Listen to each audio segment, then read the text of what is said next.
everybody, welcome back to Blossom Bliss Homestead.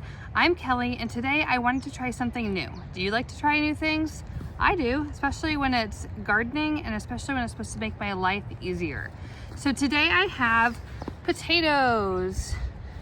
These are organic purple potatoes. These are Japanese sweet potatoes, and then these are jewel sweet potatoes, which they're more or less like yams. And I just got these at the local grocery store. I will show you how I sprouted them and what I'm looking for at the grocery store, but I just wanted to take them home and to see if this was something that would grow and maybe if we could grow potatoes. So I have heard about this method, no dig potatoes, and that's what we're gonna try today because I really just don't have the time and effort to put a lot of stuff into these potatoes. And it's so funny, I'm looking at this potato right here. Look at this. It's got these roots. Look at those roots. But this one is already covered. I'm gonna have to Google. I'm pretty sure those are all like, I don't know if you can see. Oh, you can't see. It's got little green spots everywhere. Well, those are aphids. So maybe if I get this in the ground, I can get those aphids to go away with the straw. And I'm also gonna plant a whole thing of marigolds around it because they also do really well with, marigolds just help everything. Marigolds are like the coffee of the garden. Like they do nothing but enhance life and enhance the garden. I don't know of one plant or vegetable that marigold is not a perfect companion plant for. So I love having them. They're great for the bees. They look beautiful in fall. They make great wreaths and they're edible. Check that later. So I'm gonna show you where I'm going to grow our no-dig garden and the straw that we're going to use to grow in it, and let's get started. Okay, so I had put up these raised garden beds in a line. So there's line, and I made a really wide paths for them.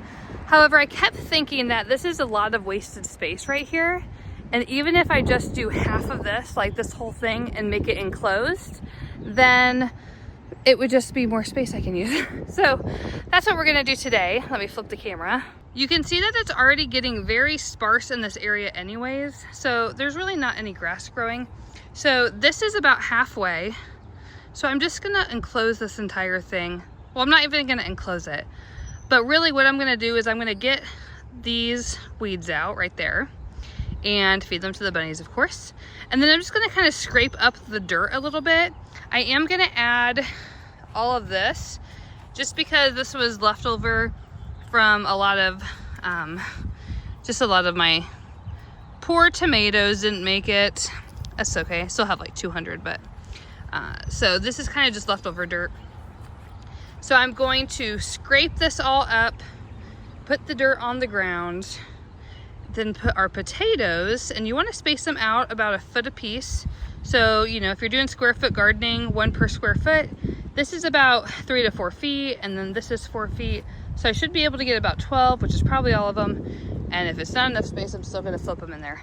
And then we're just gonna cover the whole thing with straw. So let's go. So I'm gonna try and loosen up this ground and see if I can pull just some of the stuff out real quick for the rabbits. It comes out pretty easy because a lot of this like speedwell and these onions or garlic and henbit, they kind of just grow on the surface of the soil. So I'm not gonna go that deep because they're gonna get smothered by the straw anyways. So the rabbits will enjoy that though. All the rabbits enjoying all the weeds that you think you got. And really, here you go, buddy. It's free food for the bunnies. And if you haven't met Daisy May, this is Daisy May, the Flemish giant. She's so sweet. And then we got Mama and Bruce. And then in there, we've got Penelope's new babies, 6 of them this time.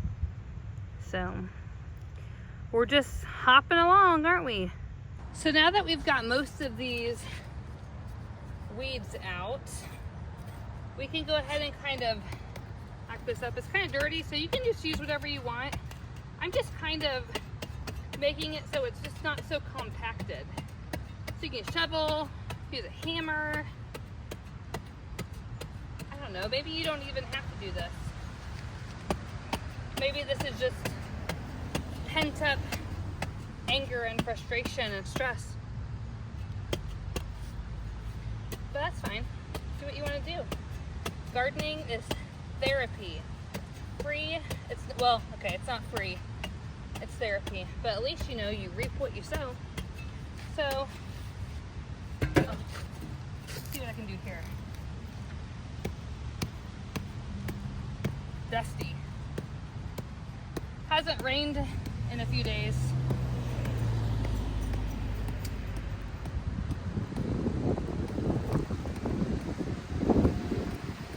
I don't know, I think I'm okay with that. Don't mind my gardening attire. It's usually halfway pajamas, halfway don't look too crazy.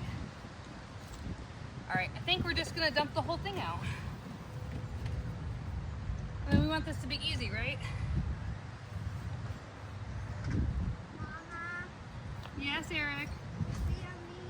Sophia needs me? Yeah. Tell her I'll be there in a minute. All day long. That's okay. Mama. Ooh.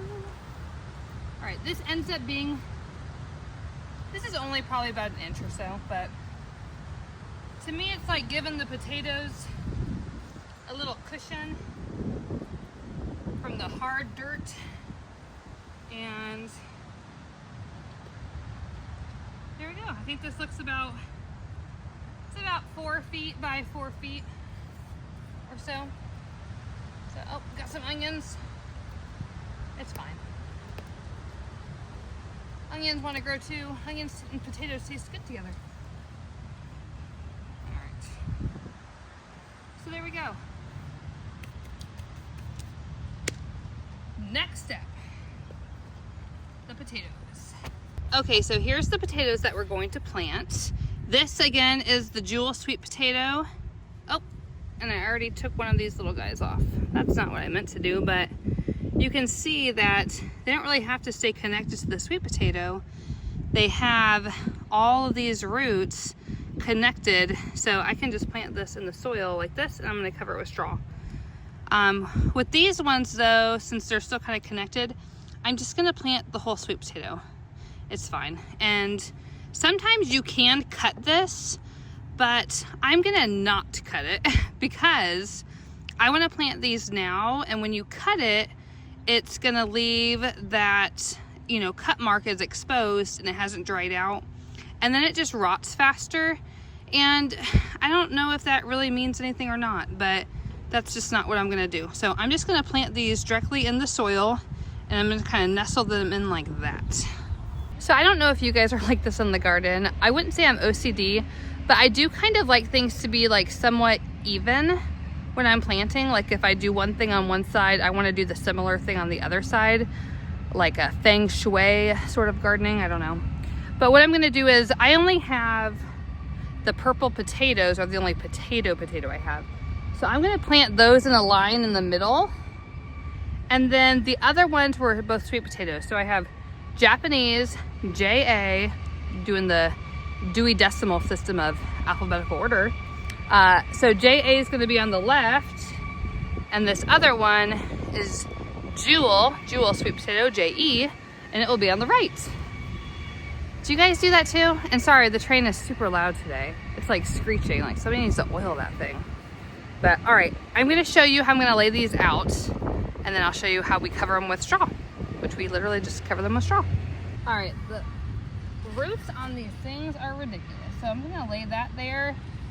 I'll lay this guy in the middle since he's already so big. And then we'll lay this little guy right here in the middle.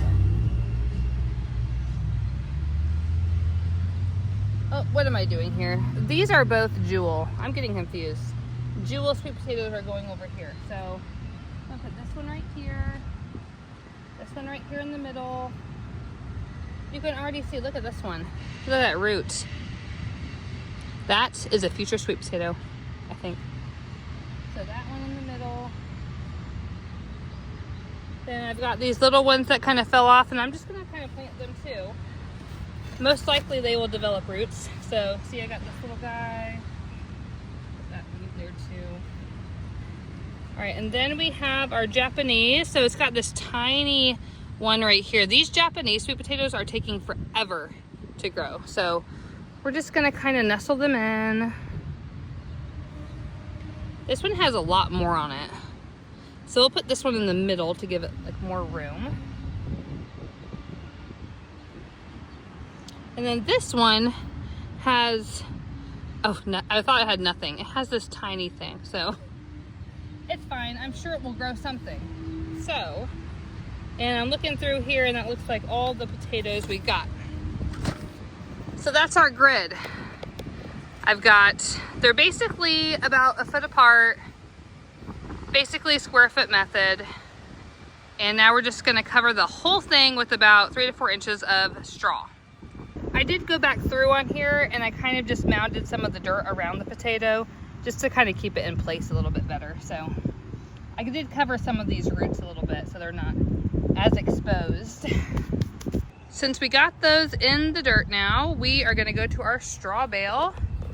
And we've had this since Halloween last year when we used it for our trunk and treat with church. And you can obviously see it's left a nice little spot here. Oh no, there's a worm. There's 2. Oh my gosh, and a grub. Do you guys ever steal worms? Like if you find them, I steal them and I put them in the garden. There you go. One more. Oh, that guy's in there, so we'll just cover him up. We don't want him to dry out. He'll survive. So now we got our straw. And God, this thing is heavy. Goodness gracious. It has been rained on and everything, so it is pretty like starting to decompose in the middle, which is perfect. Okay, so now all we're going to do is grab chunks of this straw and fluff it up, and we're gonna cover our entire bed with the straw. And we don't want to pack it down, we just want to fluff it up because afterwards I'm going to water it. And the straw is going to keep the soil nice and moist and retain moisture so that you're not going to have to water it all the time. And hopefully in a couple weeks, we'll start to see more of these guys poking through.